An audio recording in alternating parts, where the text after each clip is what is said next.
इस बार जैसा कि हमको मालूम है कि इस बार जो है हमारे जो है हाई स्कूल और इंटरमीडिएट की परीक्षा में अंजलि पटेल ने 88.6% और स्तनपाल सिंह ने इंटरमीडिएट की परीक्षा में जो है 82.4% जो है प्राप्त किए हैं। इसलिए हमारा विद्यालय का इस वर्ष का जो है रिजल्ट बहुत ही अच्छा गया है। इसके लिए जो है विद्यालय परिवार को जो है बहुत धन्यवाद। अब हम पढ़ेंगे कक्षा 11 का तत्वों का वर्गीकरण और उसके गुणों की आवर्तता। अब हम दीर्घाकार आवर्त सारणी पढ़ेंगे। इसके दूसरे भाग, पहले भाग जैसे पढ़ लिए थे, अब दूसरा भाग पढ़ेंगे दीर्घाकार आवर्त सारणी क्या होती है। तो दीर्घाकार आवर्त सारणी यदि विभिन्न तत्वों के इलेक्ट्रॉनिक विन्यास से हमें जानकारी मिलती है कि विभिन्न तत्वों के इलेक्ट्रॉनिक विन्यास और तत्व के गुण में जो है घनिष्ठता पाई जाती है, घनिष्ठ जो है संबंध होता है और उनके गुणों इलेक्ट्रॉनिक विन्यास और उनके गुणों में जो है आपका घनिष्ठता पाई जाती है या उनके गुणों में जो है समानता पाई जाती है। इसी के आधार पर राव, बर्नर और बोर ने मिलकर जो है तत्वों की एक इलेक्ट्रॉनिक विन्यास के आधार पर एक आवर्त सारणी बनाई, जिससे हम कहते हैं दीर्घाकार आवर्त सारणी। दीर्घाकार आवर्त सारणी की क्या विशेषता है और इनके क्या गुण है और क्या जो है दोष है। तो राव, बर्नर और बोर ने मिलकर एक आवर्त सारणी बनाई, जिससे हम कहते हैं दीर्घाकार आवर्त सारणी। दीर्घाकार आवर्त सारणी की दीर्घाकार आवर्त सारणी की विशेषता है। दीर्घाकार आवर्त सारणी की क्या विशेषता है? पहला, इस आवर्त सारणी को जो है 7 क्षैतिज भागों में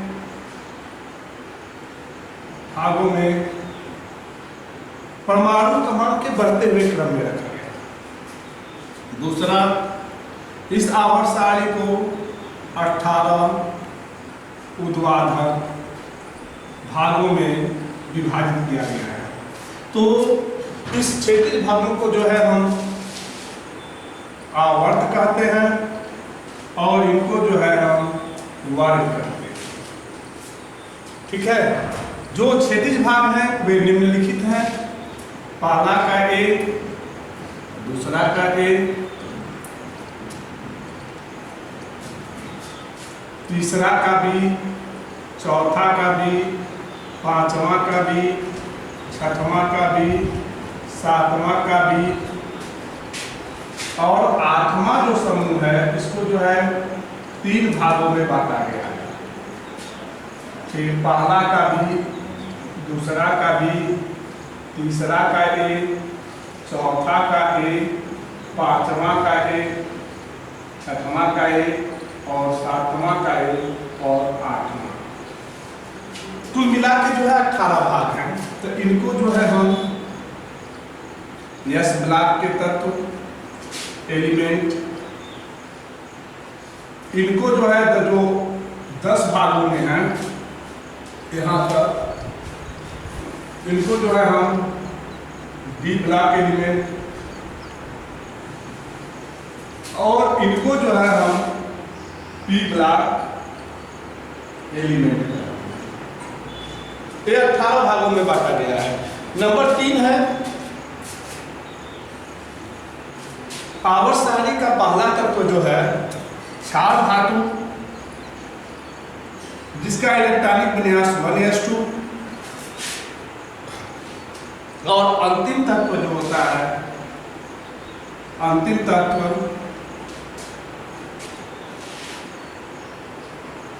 उत्कृष्ट गैस, जिसका इलेक्ट्रॉनिक विन्यास N(H2)(N)(6). नंबर 4 है जो है यदि तत्वों को हम जो है बढ़ते हुए क्रम में रखते हैं तो उनके गुणों में क्या पाई जाती है?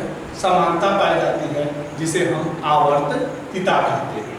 आवर्तता कहते हैं। 5वां नंबर, इस आवर्तसारणी को जो है दो श्रेणियों में, इस आवर्तसारणी को जो है,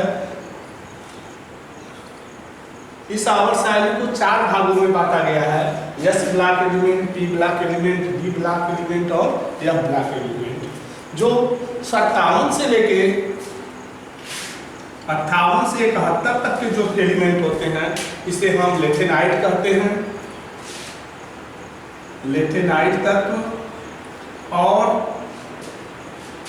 लेथेनाइट तत्व और जो है 103 से लेके, इसके बाद जो है हम 90 से लेके 100 जो है 3 तक के एलिमेंट को एक्टिनाइट कहते हैं। तो इस आवर्तसारणी की निम्नलिखित विशेषता है।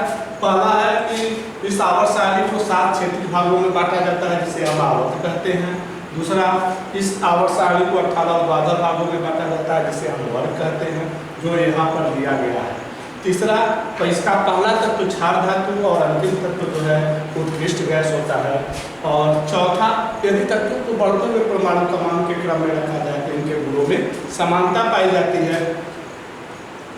पांचवा है कि 58 से लेकर 71 वाले तत्व लेथेनाइट तत्व कहलाते हैं और 90 से लेकर 103 वाले तत्व जो है आपके एक्टिनाइट तत्व कहलाते हैं। अब इसके बाद है आपका दीर्घाकार आवर्तसारणी के गुण और दोष। गुण और दोष क्या है?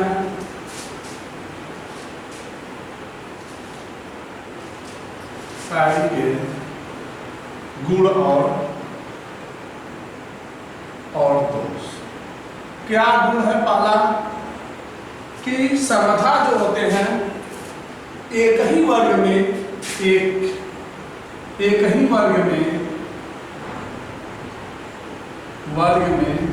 सक्रिय धातुओं के साथ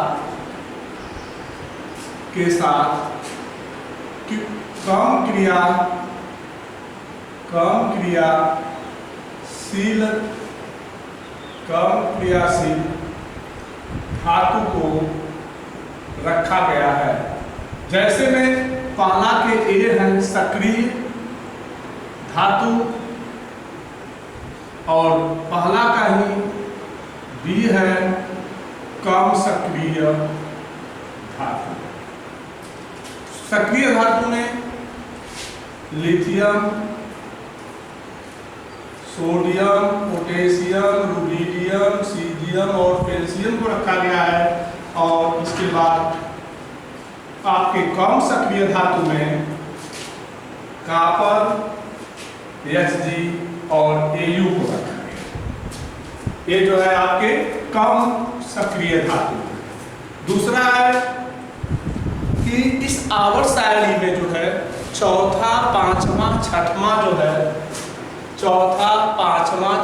जो है आवर्त को 2 श्रेणियों में बांटा गया है। चौथा, पांचवा, छठवां आवर्त को 2 श्रेणियों में बांटा गया है, सम श्रेणी और विषम श्रेणी। इसके 2 गुण हैं। एक ही वर्ग में सक्रिय धातु के साथ कम क्रियाशील धातु को रखा गया, जैसे पहला का ए और पहला का बी। और इस आवर्तसारणी में चौथे, पांचवें, छठवें जो है आवर्त को 2 श्रेणियों में बांटा गया है, सम श्रेणी और विषम श्रेणी। और इसके दोष क्या है? दोष का हम यहाँ डिस्कशन करेंगे कि दीर्घाकार आवर्तसारणी के दोष में कि इस आवर्तसारणी में हाइड्रोजन को जो है निश्चित स्थान नहीं दिया गया है। दूसरा जो है दोष ये है कि इस आवर्तसारणी में लेथेनाइट और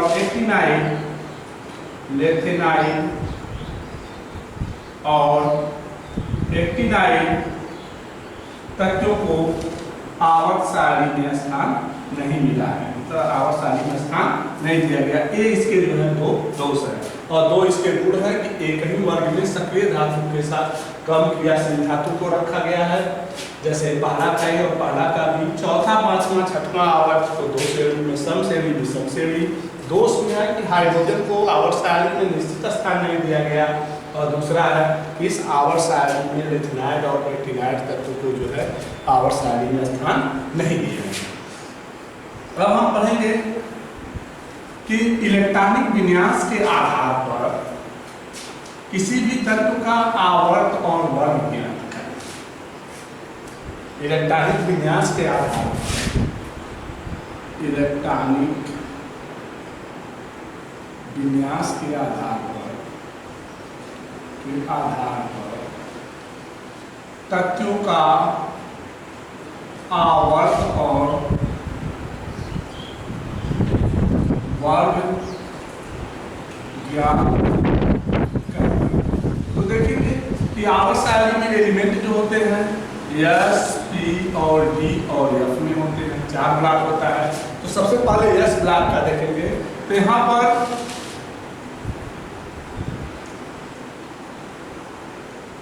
कोष की संख्या जो होगी वह किसको बताएगा?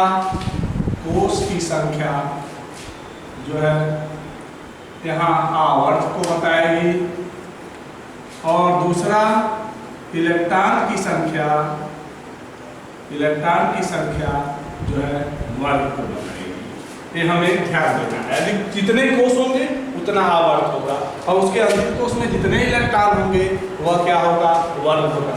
जैसे उदाहरण के तौर पर सोडियम का इलेक्ट्रॉनिक, सोडियम का जो है परमाणु क्रमांक 11 होता है। इसका इलेक्ट्रॉनिक विन्यास 1s2 2s2 2p/6 3s1 हो गया। तो इसमें देखेंगे लास्ट में ये जो 3 है ये आवर्त है। आवर्त की संख्या जो है 3 हो जाएगी और वर्ग की संख्या जो है 1। तो इस तरह से जो है हम किसी भी तत्व का जो है निकाल सकते हैं कि वह उसका आवर्त और वर्ग जो है। तो ये जो 1 2 2 3 जो है ये आवर्त है, मतलब कोष है। तो कोष की संख्या हो गई, जितने इलेक्ट्रॉन होंगे वह वर्ग की संख्या हो जाएगी। दूसरी बात हम चलते हैं रूबिडियम का जो है यहाँ पर 37 होता है। इसका इलेक्ट्रॉनिक विन्यास करते हैं 1s2 2s2 2p/6 3s2 3p/6 3d/10 4s2 और 4s। यहाँ देखेंगे 10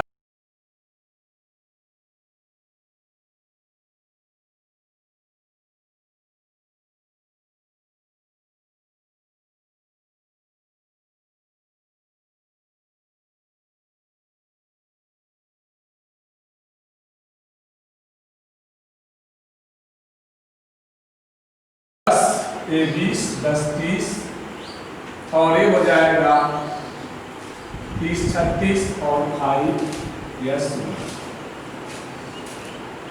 ये हो गया तीसरे आवर्त में। अब यहाँ देखेंगे इसके लास्ट में कौन सा है 5s में। इसका आवर्त हो जाएगा 5 और वर्ग जो हो जाएगा पहला का 1 पहले। इसी तरह हम पी ब्लॉक के लिए चलेंगे। पी ब्लॉक में देखेंगे जिसके अंतिम कोष में पी ऑर्बिटल हो, तो इसके लिए पी के लिए हमें देखना होगा। पहले पी के एलिमेंट का हम ले लेते हैं। पी के लिए जैसे क्लोरीन है, इसका 17 है, तो 1s2 2s2 2p/6 3s2 3p/5 ये 17 हो गए। तो यहाँ पर हम देखेंगे A3 और A3 दोनों बराबर है। तो अब इसका हो जाएगा आवर्त जो है 3। अब वर्ग देखेंगे तो वर्ग में देखेंगे आवर्त जब बराबर है तो इनकी इलेक्ट्रॉन की संख्या को जोड़ देंगे तो कितना आ जाएगा 7। तो इसको हम रोमन अंक में लिखेंगे 7वां का A। अब देखेंगे कि वर्ग किसमें है, तो 7 में 10 जो है जोड़ देते हैं। क्यों 10 जोड़ते हैं? क्योंकि पी ऑर्बिटल के पहले डी ऑर्बिटल होता है 10 एलिमेंट का, इसलिए ये 17वां वर्ग में है। इसी तरह हम देखते हैं क्लोरीन पी ऑर्बिटल में। इसी तरह हम देख लेते हैं आपका बहुत से एलिमेंट है पी ऑर्बिटल में। ब्रोमीन का देखते हैं, ब्रोमीन का 35 है 1s2 2s2 2p/6 3s2 3p पर 6, 3d पर 10, 4s2 4p पर 5। ये हो जाएगा 10 और ये 20, 30 और 35। तो यहाँ पर देखेंगे दोनों हैं, ये हो जाएगा आवर्त 4 और वर्ग में देखेंगे 5 2 7 और 10 जोड़ देंगे तो क्या हो जाएगा 17। इसके बाद हम डी ऑर्बिटल में चलते हैं। तो डी ऑर्बिटल में जो होता है उसमें दो कोषाकुल होते हैं, यस और जो है पी के, यस और जो है पी के। तो हम सबसे पहले ले लेते हैं क्रोमियम 24, 1s2 2s2 2p पर 6, 3s2 3p पर 6, 3d 5 4s, ये हो गया 24। अब यहाँ पर हम देखेंगे सबसे लास्ट में कौन सा है, आवर्त हो जाएगा 4। अब देखेंगे ये दोनों को लेंगे तो ये वर्ग हो जाएंगे 5 और 1 6। अब ये 6 किसमें होगा, बी में, क्योंकि बी इसमें डी ब्लॉक को किसमें रखा गया है, बी ब्लॉक में रखा गया है, क्योंकि आवर्तशाली को 2 ब्लॉक में बांटते हैं, उपवर्ग में ए और बी। इसको ये हो जाएगा 5 1 6 6वां का बी। इसी तरह हम बहुत से एलिमेंट का निकाल सकते हैं, जैसे जिनका निकालना है 30 का, तो 1s2 2s2 2p पर 6, 3s2 3p पर 6, 3d पर 10 और 4s2। लास्ट में है आवर्त, लास्ट इलेक्ट्रॉन जो है यस ऑर्बिटल में जा रहा है 4s में, इसका आवर्त हो गया 4। और वर्ग देखेंगे ये दोनों जो कि डी ऑर्बिटल में जो है 2 कोषाकुल होते हैं, डी और यस, ये हो जाएगा इसका वर्ग जो है आपका, ये जो है 12 में जो है वर्ग में।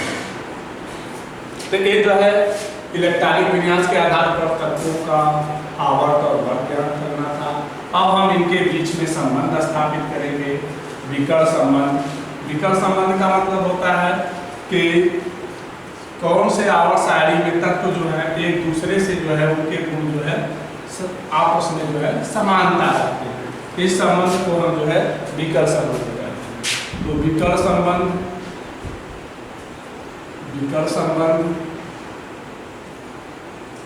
इसको बोलते हैं डायगोनल रिलेशनशिप।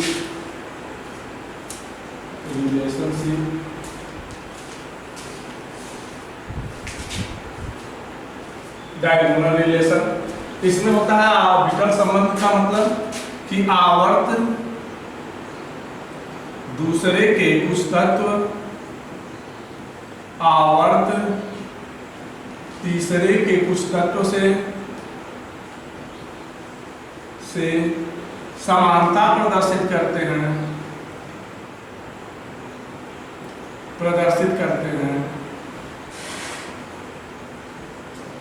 ऐसे संबंध को